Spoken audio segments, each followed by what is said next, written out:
4 जनवरी 2024 को रणजीत हनुमान समिति द्वारा प्रभात फेरी सुबह 5 बजे से निकाली गई, जिसमें रणजीत हनुमान जी की मूर्ति व ध्वनि विस्तारक यंत्र भी मौजूद थे। जुलूस मंदिर से दशहरा मैदान तरफ आ रहा था, तभी एचपी गैस एजेंसी महावर नगर के पास दो पक्षों में आपस में टकराने की बात पर धक्का मुक्की और विवाद हो गया, जिस पर शुभम पिता नरेंद्र रघुवंशी को किसी अज्ञात व्यक्ति के द्वारा चाकू से हमला कर घायल कर दिया गया, जिसको अस्पताल ले जाने पर डॉक्टर द्वारा उसे मृत घोषित कर दिया गया। घटना की सूचना मिलते ही तत्काल पुलिस द्वारा घटना को संज्ञान में लेकर धारा 302-34 भादवी का अपराध पंजीबद्ध कर लिया गया। उक्त घटना पर तत्काल वरिष्ठ अधिकारियों के दिशा निर्देश में पृथक टीम गठित कर आसपास के सीसीटीवी फुटेज, चश्मदीद साक्षियों व सोशल मीडिया से प्राप्त वीडियो व अन्य साक्षियों द्वारा बताए गए हुलिये के आधार पर तलाश जारी की गई। पुलिस थाना अन्नपूर्णा एवं क्राइम ब्रांच की टीमों को आरोपियों की पताशाजी के लिए लगाया गया। सीसीटीवी फुटेज के अन्य साक्षियों के माध्यम से आरोपियों की पहचान यश गोधा, कपिल यादव, युवराज यादव तीनों निवासी भागीरथपुरा के रूप में हुई है। पुलिस टीमों द्वारा घटनास्थल पर मौजूद संदेही को पकड़कर आरोपियों की पूछताछ की गई एवं चिन्हित आरोपियों की जानकारी एकत्रित की गई, जहां टीमों द्वारा आरोपी यश युवराज को हिरासत में लेकर पूछताछ की गई, जिनके द्वारा जुर्म स्वीकार कर लिया गया। जुर्म कबूल करने के बाद वारदात में इस्तेमाल चाकू एवं घटना के दौरान पहने हुए खून से सने हुए कपड़े और उनके बताए हुए छुपाने की जगह से बरामद किए गए। पूछताछ में अन्य आरोपियों के बारे में बताया गया, जिनकी तस्दीक की जा रही है। प्रकरण में विवेचना जारी है, जिसके आधार पर अग्रिम वैधानिक कार्यवाही की जाएगी। सरफराज खान की रिपोर्ट। आज दिनांक 4 को रणजीत हनुमान मंदिर समिति द्वारा एक प्रभात फेरी का आयोजन किया गया था, जिसमें सुबह 5 बजे से प्रभात फेरी में जो पालकी है और श्री राम की एक जो पालकी थी उसको निकाला जा रहा था। इसमें काफ़ी मात्रा में जो आम जनता का हजूम था वो उपस्थित हुआ था, जिसमें लगभग 50,000 से 1 लाख की संख्या में लोग उपस्थित हुए थे। उस दौरान मऊ नाका के पास में महावर नगर के पास एचपी गैस एजेंसी के पास में दो पक्षों में धक्का मुक्की की बात को लेकर के विवाद हुआ, जिसमें धक्का मुक्की में कुछ लोगों को चोट आई और एक व्यक्ति जो कि जिसका नाम शुभम पिता नरेंद्र रघुवंशी है, उसे दो अज्ञात व्यक्तियों के द्वारा एक धारदार हथियार चाकू से घायल किया गया, जिसे अस्पताल ले जाने पर डॉक्टरों द्वारा मृत घोषित किया गया था। इस पर से सूचना मिलते ही तत्काल मामले को पंजीबद्ध किया गया, 302 का मामला पंजीबद्ध किया गया और इसमें थाना अन्नपूर्णा की और क्राइम ब्रांच की संयुक्त टीमों को आरोपियों की पहचान के लिए और आरोपियों की गिरफ्तारी के लिए लगाया गया था।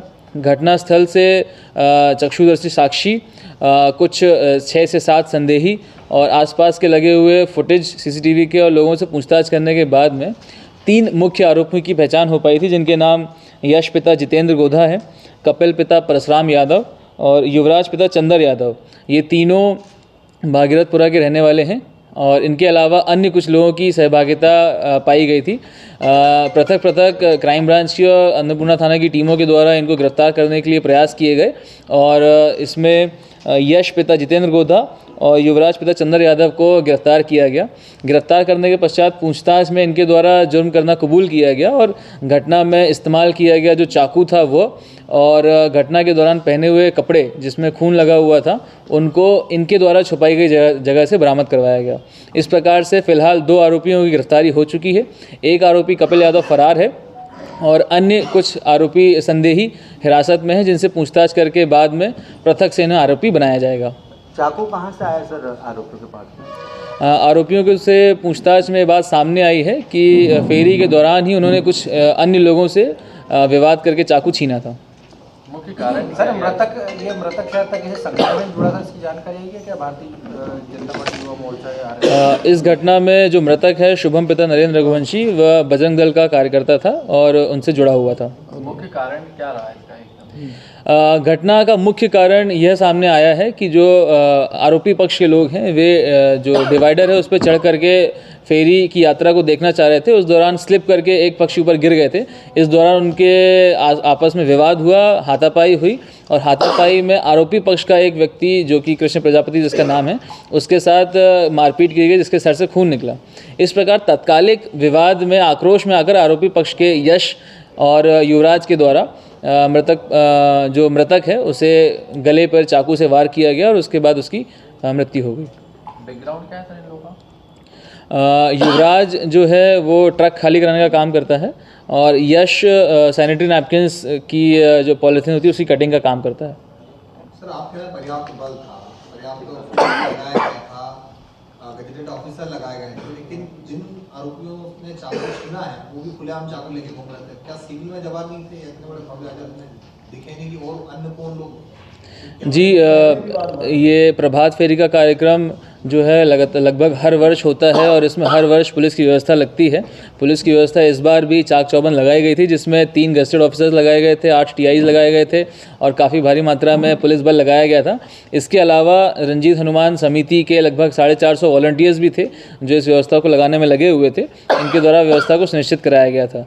जिस प्रकार से जो लोग खुलेआम चाकू लेकर घूम रहे थे, इसी क्रम में आज अन्नपूर्णा पुलिस द्वारा भी कई लोगों से चाकू भी जब्त किए गए, जिसको अलग से मामला पंजीबद्ध किया गया है और यह घटनाक्रम करने के बाद में जो आरोपी फरार थे उन्हें भी गिरफ्तार किया गया है। कितने लोगों पर कार्रवाई हुई सर, और क्या जिनसे चाकू छीना उन्हें भी गिरफ्तार किया, उनकी तलाश? जिनसे चाकू छीना गया है उनकी अभी तलाश जारी है, उनकी जल्दी से जल्द गिरफ्तारी की जाएगी। सर इनका क्या अवैध निर्माण भी तोड़ने जा रही है पुलिस? जो आरोपी चिन्हित किए गए हैं उनके मकानों की के बारे में सूचना नगर निगम को दी गई है। नगर निगम की टीम के द्वारा इनके मकानों की वैधता या की जानकारी ली जाएगी और अवैध पाने पर इनके मकानों के विरुद्ध जो अतिक्रमण रिमूवल की कार्रवाई है वो की जाएगी। सर आरोपियों का कुछ इसमें जो शामिल लोग हैं उनका कुछ पॉलिटिकल कनेक्शन भी है? अभी फ़िलहाल जो आरोपियों के नाम आए हैं उसमें 3 मुख्य नाम हैं व अन्य कुछ नाम हैं जिसमें कई लोगों के संबंध अलग अलग राजनीतिक दलों से आ रहे हैं, जिसकी तस्दीक की जाकर उनके अनुसार उनके ऊपर वैधानिक कार्रवाई की जाएगी। आरोपियों में कोई नाबालिग है क्या? जी कुछ आरोपी नाबालिग पाए गए हैं जिनके विरुद्ध जो किशोर न्याय बोर्ड के समक्ष प्रस्तुत करके कार्रवाई की जाएगी। अभी जो 3 नामजद आरोपी हैं उनकी क्या एज है? लगभग 20 साल के हैं सभी आरोपी। सर ये आरोप था मृतक के परिजनों का भी, अन्य संगठन का, कि नशे को लेकर के नशीलियों ने इस पर हमला किया है। क्या वाकई ये नशे में थे या? फिलहाल अभी तक जितने संदेही हिरासत में लिए गए हैं और जितने आरोपी को गिरफ्तार किया गया है उनसे पूछताछ में नशा करने जैसी कोई बात सामने नहीं आई है। इस प्रकार से कार्रवाई की गई। सर आरोपी फरार कहाँ हुए थे घटना करने के बाद? घटना करने के बाद आरोपी पहले अपने घर गए, उसके बाद ये सांवेर साइड भागने की फिराक में थे, जिनको क्राइम ब्रांच और थाना अन्नपूर्णा की टीम द्वारा घेराबंदी करके उनको पृथक प्रयास से पकड़ा गया। सर अगर पुलिस की सुरक्षा के कड़े इंतजाम थे तो आरोपियों को वहीं क्यों नहीं दबोच लिया गया? क्योंकि इतना बड़ा विवाद हुआ और इतना पब्लिक के बीच में हुआ, वहाँ पर पुलिस तैनात थी, उसके बावजूद आरोपी कैसे फरार हो गए? जी घटना जिस समय हुई उस समय वहाँ पर काफ़ी भारी मात्रा में लोग मौजूद थे और घटना करने के तुरंत बाद ये जो तंग गलियाँ हैं वहाँ पर जाके फरार हो गए थे। इस कारण से वहाँ मौजूद पुलिसकर्मियों को तुरंत नहीं मिल पाए। बाद में CCTV फुटेज के माध्यम से तत्काल 8 घंटे के अंदर में हमने उनको गिरफ्तार करके पहचान करके गिरफ्तार कर लिया गया। साई मल्टी स्पेशलिटी हॉस्पिटल नगर पालिका के सामने, इंदिरा नगर, मंडीदीप, जिला रायसेन। हमारे यहाँ सभी प्रकार के रोगों का इलाज एवं ऑपरेशन की सुविधा 24 घंटे विशेषज्ञ डॉक्टरों द्वारा किया जाता है। महिला रोग, शिशु रोग, हड्डी रोग, सांस एवं दमा रोग, ENT रोग, प्लास्टिक सर्जन, BP, शुगर रोग विशेषज्ञ उपलब्ध है। यहाँ 24 घंटे एम्बुलेंस, मेडिकल स्टोर एवं पैथोलॉजी की सुविधा उपलब्ध है। यहाँ पर आयुष्मान, ESI एवं मेडिक्लेम केसलेस कार्ड धारकों का इलाज किया जाता है।